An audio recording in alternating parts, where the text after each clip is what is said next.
చూడండి, పట్టణములో భయంకరమైన కరువు ఉంది, కానీ ఏలియా దేవుని నడిపింపుకు తను తాను తల వంచాడు కాబట్టి, తను తాను సమర్పించుకున్నాడు కాబట్టి అరణ్యములో ఉన్న రొట్టె మాంసముతో పోషింపబడ్డాడు.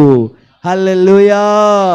నిజంగా నువ్వు దేవుని నడిపింపుకి తలబొగ్గితే, దేవుని నడిపింపుకి నువ్వు వెళ్ళగలిగితే, కరువులో ఉన్నా, కష్టాల్లో ఉన్నా, బాధల్లో ఉన్నా, ఇబ్బందుల్లో ఉన్నా, ఏ పరిస్థితుల్లో ఉన్నా పోషించగల సమర్థుడు యేసు క్రీస్తు ప్రభు అయి ఉన్నాడు. అరణ్యములో ఉన్న దేవుడు నీకు ఆహారం పంపిస్తాడు. ఎక్కడ ఉన్నా దేవుడు నీకు సహాయం పంపిస్తాడు.